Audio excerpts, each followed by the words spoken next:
ప్రముఖ సినీ నటి శ్రీమతి సంగీత గారి ప్రారంభించారు. ఐవీఎఫ్ చికిత్సలో 25% భారీ discount, free doctor consultation, free ultrasound scan. 49 అంటే సంతానం, 49 అంటే సంతోషం. హాయ్ హలో అందరికీ నమస్కారం, వెల్కమ్ టు అవర్ ఛానల్. నేను ఆదిత్య. ఒక చిన్న సామాన్యుడి దగ్గర నుంచి పొలిటికల్ లీడర్, సెలబ్రిటీ, ఇలా ప్రతి ఒక్కరిని వణికిస్తున్న అంశం ఏదైనా ఉంది అంటే హైడ్రా. అందులో భాగంగానే హీరో నాగార్జునకి సంబంధించినటువంటి ఎన్ కన్వెన్షన్ని కూల్చివేయడం జరిగింది. సో దాన్ని ఉద్దేశించి మాజీ మంత్రి కేటీఆర్ ట్వీట్ చేశారు. సో మరి ప్రస్తుతం అధికారంలో ఉన్నటువంటి ప్రజాప్రతినిధులకు సంబంధించినటువంటి ఆస్తులు, అక్రమ దందాల గురించి ఎందుకు మాట్లాడరంటూ దానికి సంబంధించినటువంటి ఒక షీట్ని తయారు చేయబోతున్నారు. సో మరి ఇది రాజకీయ కోణంలో జరుగుతుందా, లేకపోతే నిజంగా ప్రభుత్వ పరంగా జరుగుతుందా, ఇలాంటి ఎన్నో అంశాల గురించి తెలుసుకునే ప్రయత్నం చేద్దాం. సో ప్రస్తుతానికి మనతో పాటు స్టూడియోలో ఉన్నారు ప్రముఖ సీనియర్ జర్నలిస్ట్, అలాగే రాజకీయ విశ్లేషకులు సిఎస్ రావు గారు. సో సార్ అడిగి తెలుసుకుందాం. సార్ నమస్కారం. సార్ నమస్తే. సార్, సామాన్యుడి దగ్గర నుంచి సెలబ్రిటీ, రాజకీయ నాయకులు ప్రతి ఒక్కరిని వణికిస్తున్న అంశం ఏదైనా ఉందంటే హైడ్రా. సో అక్రమ దందాలు, భూదందాలు, చెరువులు, ఇలా ప్రతి ఒక్కటి. సో ఈరోజు మనం చూసుకుంటే నాగార్జునకి సంబంధించినటువంటి ఎన్ కన్వెన్షన్ని కూల్చివేయడం జరిగింది. సో ఆయనకన్నా ముందు కేటీఆర్ రియాక్ట్ అయ్యారు. సో మరి ప్రస్తుతం అధికారం ఉన్నటువంటి ప్రజాప్రతినిధులు కూడా చాలా వరకు చేసినవి ఉంటాయి కదా. సో మరి వాటి గురించి ఎందుకు మాట్లాడరు? అసలు ఈ హైడ్రా అనేది రాజకీయ కోణంలో వెళ్తుందా, లేదు అని అంటే ప్రభుత్వం తన పని తాను చేసుకెళ్ళిపోతుందా? సో ఈ హైడ్రా అలాగే ఎన్ కన్వెన్షన్ కూల్చివేత అనేది ఒక ఎపిసోడ్ అయితే, కేటీఆర్ ఆయన ఏదైతే కొన్ని వ్యాఖ్యలు చేశారో ఆ వ్యాఖ్యలు ఆయన ఇప్పటి వరకు చేసినటువంటి దొంగతనాన్ని, గజ దొంగతనాన్ని బయట పెట్టిందని చెప్పవచ్చు. ఏంటి అని అంటే, కేటీఆర్ కొంతమంది పేర్లు చెప్తూ ఉన్నారు. ఎన్ కన్వెన్షన్ కూల్చివేశారు కదా, మరి పొంగులేటి శ్రీనివాసరెడ్డిది FTL పరిధిలో ఉంది, కావాలంటే నేను శాటిలైట్ ఇమేజెస్ కూడా పంపిస్తాను, ఇప్పుడు ఎలా ఉంది అప్పుడు ఎలా ఉంది అని చెప్పి ఆయన చెప్తూ ఉన్నారు. అలాగే వివేక్కు సంబంధించినటువంటి ఆక్రమణలు ఉన్నాయి, మధుయాష్కి గౌడ్కి సంబంధించినటువంటి ఆక్రమణలు ఉన్నాయి, అలాగే KVPకి సంబంధించినటువంటి ఆక్రమణలు ఉన్నాయి అని చెప్పి కాంగ్రెస్ పార్టీకి సంబంధించినటువంటి లీడర్ల యొక్క లిస్టు చెప్తూ ఉన్నారు ఆయన. అంటే తెలంగాణలో FTL అలాగే బఫర్ జోన్ పరిధిలో ఎవరెవరు ఆక్యుపై చేశారు, ఎవరెవరు ఫామ్ హౌస్లు కట్టుకున్నారు అనేది కేటీఆర్ దగ్గర సమాచారం ఉంది అని చెప్పి ఆయన ఒప్పుకుంటున్నాడు.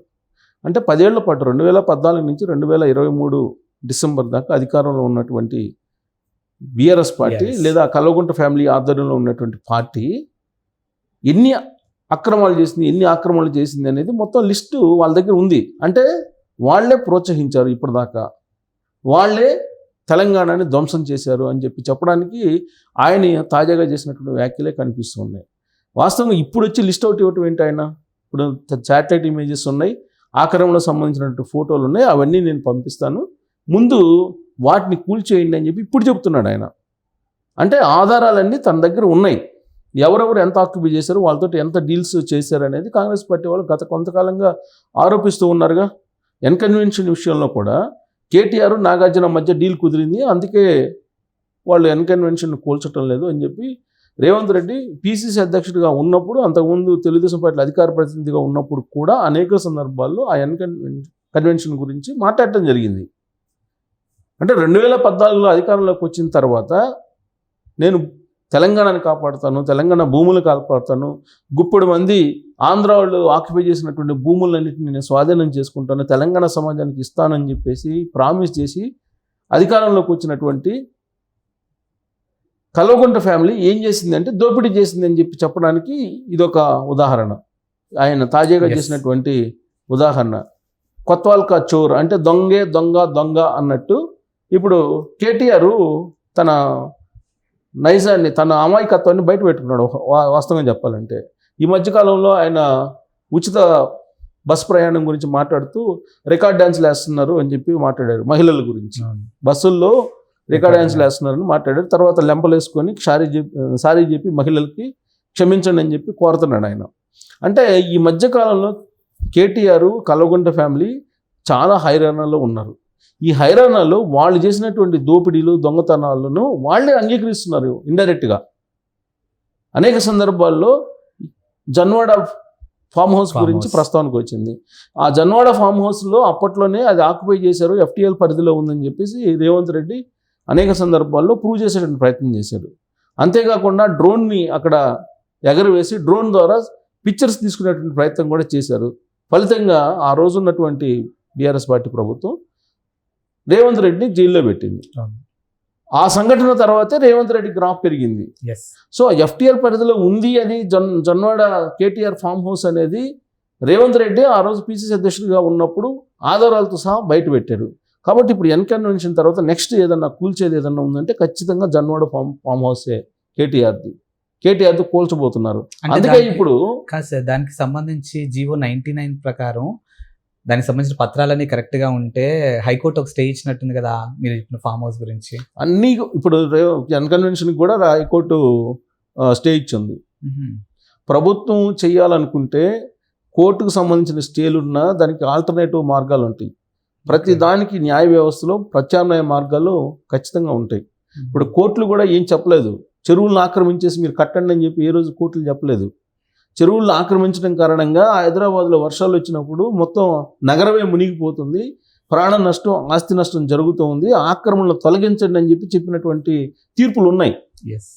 సో కాబట్టి ప్రభుత్వం దలుచుకుంటే న్యాయ వ్యవస్థ ఒకవేళ స్టేలు ఇచ్చినా లేదంటే తీర్పులు చెప్పినా దానికి ప్రత్యామ్నాయ మార్గాలు ఉన్నాయి. ప్రత్యామ్నాయ మార్గాలు ప్రతి తీర్పుకి ఉంటుంది న్యాయ వ్యవస్థలో. ఆ లూప్ హోల్స్ను పట్టుకునే ఈ పాలకులన్నీ గేమ్స్ ఆడుతున్నారు. పాలకులు కానీ ప్రజాప్రతినిధులు కొంతమంది కానీ న్యాయ వ్యవస్థలో ఉన్నటువంటి లూప్ హోల్స్ను పట్టుకొని వాళ్ళు గేమ్స్ ఆడుతున్నారు. ఇప్పుడు నాగార్జున కూడా చెప్తుంది అదే కదా, నాకు స్టే ఆర్డర్ ఉంది, కోర్టు తీర్పు ఉంది, వాటిని పట్టించుకోకుండా నా కన్వెన్షన్ కొట్టేశారు, కూల్ చేశారు, కనీసం నోటీస్ కూడా ఇవ్వలేదు, ఇదే కదా చెప్తుంది. సో నోటీస్ కూడా ఇవ్వకుండా కూల్ చేశారు. కానీ ప్రభుత్వం తలుచుకుంటే ఏదైనా చేయొచ్చు. ప్రభుత్వం కావాలంటే కొత్త చట్టాలను తయారు చేస్తుంది మళ్ళీ. సో కాబట్టి ఇది ఒక సాహసోపేతమైనటువంటి నిర్ణయం రేవంత్ రెడ్డి చేసింది. హైడ్రా అనేది ఏర్పాటు చేయటమే ఒక సాహసం, దాన్ని తన పని తాను చేసుకునేలాగా చేయటం అనేది మరొక సాహసం. అయితే ఇప్పుడు చేస్తున్నటువంటి ప్రయత్నం కనుక ఆగిపోతే చాలా డ్యామేజ్ అవుతుంది రేవంత్ రెడ్డికి.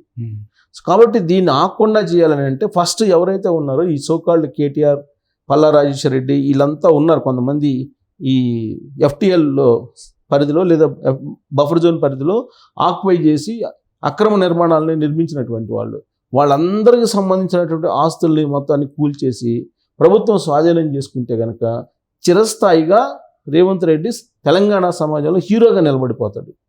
ఎన్ని రోజులు ముఖ్యమంత్రి పదవిలో ఉన్నాము, ఎన్ని రోజులు బతికేమని కాదు ముఖ్యం. అదే చెప్తారు, కవితలు చెప్తారు, కాకిల కలకాలం బతికే కన్నా కూడా కోయిల్లా కొంతకాలం బతకటం బెటరు అనేది. అలాగే ముఖ్యమంత్రి పదవిలో ఎన్ని రోజులు ఉన్నాం అనేది ముఖ్యం కాదు, ఉన్నప్పుడు ఏం చేసాము అనేది చిరస్థాయిగా నిలిచిపోవాలి. సో కాబట్టి ఇప్పుడు హైడ్రా చేసేదాన్ని కంటిన్యూ చేసేలాగా కనుక రేవంత్ రెడ్డి చేయగలిగితే నెక్స్ట్ జన్వాడ కేటీఆర్ ఫామ్ హౌసే కూలిపోతుంది.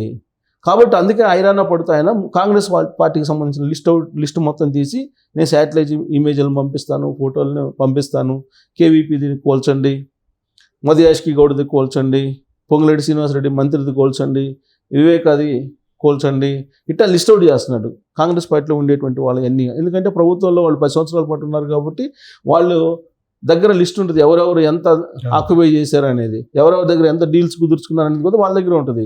టాప్ 20 కంపెనీల దగ్గర బినామీలుగా ఎవరెవరు ఎంతంత బినామీలు ఉన్నారు కూడా వాళ్ళకి తెలుసు.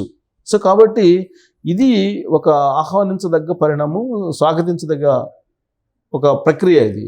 దీన్ని కొనసాగించకపోతే మాత్రం ప్రభుత్వం అబాస్పాలయ్యేటువంటి అవకాశం ఉంది. రేవంత్ రెడ్డి చేస్తున్నటువంటి ప్రయత్నాన్ని అడ్డుకోవాలి ఏదో ఒక రకంగా అని చెప్పేసి కాంగ్రెస్ పార్టీ వాళ్ళ మీదనే ఈయన ఫోకస్ పెడుతున్నాడు కేటీఆర్. కానీ రేవంత్ రెడ్డి ఖచ్చితంగా నాకున్నటువంటి అవగాహన ప్రకారం నాకు జెడ్పీటీసీ దగ్గర నుంచి తెలుసు రేవంత్ రెడ్డి. ఆ రేవంత్ రెడ్డి ఏదైతే అనుకున్నాడో అది ఖచ్చితంగా చేసి తీరుతాడు. అంటే ఒక కాయిన్కి బొమ్మ వరుస 2 ఉంటాయి సార్. సో మీరు చెప్పినట్టు ప్రభుత్వ పరంగా ఆయన చేసేది కరెక్టేనేమో అని ఒక వర్గం ఆలోచిస్తే, అధికారంలో ఉన్నాం కదా, రాజకీయ కక్ష సాధింపు ఆ వేలో చూడొచ్చు కదా. ఖచ్చితంగా ఉంటుంది. ఒక పని చేసినప్పుడు పాజిటివ్ ఉంటుంది, నెగిటివ్ ఉంటుంది. ఏ పని చేసినా పాజిటివ్ ఉంటుంది, నెగిటివ్ ఉంటుంది. అయితే ఓవరాల్గా మనం సమాజానికి మంచి చేస్తున్నామా లేదంటే చెడు చేస్తున్నామా అనే దాని మీద ఆలోచిస్తే కనుక ఖచ్చితంగా తెలంగాణ సమాజం ఏది కోరుకుంటుందో అదే చేస్తున్నాడు రేవంత్ రెడ్డి. అఫ్కోర్స్ ఇప్పుడు నాగార్జునది కూల్చేయచ్చు, రేపు కేటీఆర్తో కూల్చేయచ్చు, తర్వాత అవసరం అయితే కనుక కేసీఆర్ ఫామ్ హౌస్ దగ్గర కూడా వెళ్తాడు.